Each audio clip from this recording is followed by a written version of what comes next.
আসসালামু আলাইকুম বন্ধুরা, কেমন আছেন আপনারা? আশা করি সবাই ভালো আছেন। আমি আপনাদের আপু ভালো আছি। আজকে এই দেখো গরুর গোশত রান্না করব। এই যে আর এই যে আলু আর এই যে মশলা সব কিছু বাইটে নিছি, আর মুসুরির ডাল। কি কি রান্না করি দেখতে থাকো। দেখো আমি হাতের বাটা মশলা দিয়ে এই যে সব কিছু মাখাই নিছি। আদা, জিরে, গরম মশলা, তেজপাতা, তেল, হলুদ, লবণ সব কিছু দিয়ে দিচ্ছি। একটু জাল হোক, তারপরে আমাদের দেখাচ্ছি। জাল হতে থাকুক। এটা কিসের মাংস? গরুর মাংস। এই যে আমাদের এখানে প্রতি শুক্রবারে জমে যায় বড় বড় আইলে সেই মাংস। দেখো সলিড মাংস একদম। এটা কষাই হোক, ডালটা ধুয়ে নি।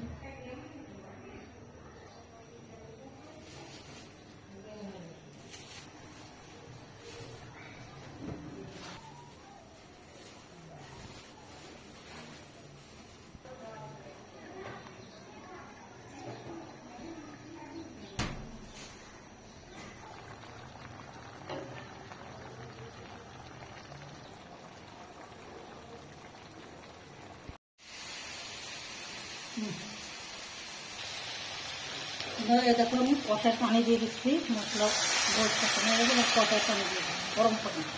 গরম পানিটা দিলে গোষ্ঠটা গলে যাবে। তখন গরম পানি দিছি, কষার পানি দিছি। কষার পানিটা হয়ে গেলে তারপরে আমি এর সঙ্গে আমি আলুটা দিয়ে দেবো, কারণ আলুটা গলতে চায় না। আলুটা দিয়ে দিচ্ছি। আলুটা কষার সাথে গলে যাবে না, গলতেই চায় না। আলু মুঠো গলতে চায় না। না, আলুটা পরে দিতাম, কিন্তু গলে না বলে এই জন্য আগে দিয়ে দিচ্ছি।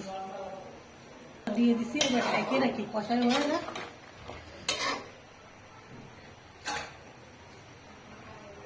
5 মিনিট ঢেকে রাখি। 5 মিনিট পরে দেখাচ্ছি। এবার ডালটা বসাই দিই। ডালটা সিদ্ধ দিয়ে দিছি। ডালটা হোক, এই যে মুসুরির ডাল, তারপর দেখাচ্ছি।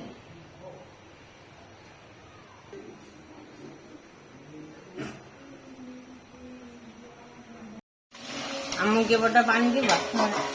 কষাই হয়ে গেছে বন্ধুরা, দেখো কত সুন্দর হয়েছে। আর সে একটা ঘিরান বানাচ্ছে, হাতে বাড়িতে দিচ্ছি সব কিছু। খুব সুন্দর একটা ঘিরান বানাচ্ছে। এই যে জলের পানি দিয়ে দিছি। এবার আমি আর একটু ঢাকিয়ে দেবো। দেখো গোশটাও গলে গেছে কিছুটা, আর আলুটা পুরো গলে গেছে। এই যে ঢাকিয়ে দেবো এবার 5 মিনিট। 5 মিনিট ঢেকে দিবা? ঢেকে দিই, তারপরে আপনার দেখাচ্ছে। এই দেখো ডালটা সিদ্ধ হয়ে গেছে। এবার তেলে দেবো ডালটা। একটু জাল হোক, একটু জাল হোক, তারপর তেলে দেবো। জিরে আর ধনে দিয়ে দিছি, ফ্লেভারটা ভালো আসবে না। সুন্দর একটা ঘিরান বসছে এটা দেওয়ার পরে, আর খেতেও খুব সুন্দর হবে না। এবার আমি আর একটু ঢাইকে রাখি, তারপরে বন্ধ করে দেবেন। আর একটু ঢাইকে রাখি হোক একটু। অল্প চাউল, অল্প আল দিয়ে কোষটা গলে দেবেন। জল কমাই দিছি। দেখো বন্ধুরা, ডাল হয়ে গেছে আমার। কত সুন্দর হয়ে দেখো, পুরো পাতলাও না, ঘনও না, শুকনো হয়েছে গোলকে খাওয়ার জন্য। ডালটা হয়ে গেছে। এবার গোশটা আমি আজকে দিচ্ছি, গলে যাবে না, আরো ভালো করে থাকুক। দেখা বলব বন্ধুরা, রান্নার পরে তরকারিটা দেখাতে পারিনি, এইটুকু আছে, খেয়ে ফেলেছে। এইটুকুই দেখাচ্ছে। দেখো কত সুন্দর হয়েছে, খুব সুন্দর হয়েছে। আপনারা বাসায় এরকম তৈরি করে খাবে। আল্লাহ হাফেজ।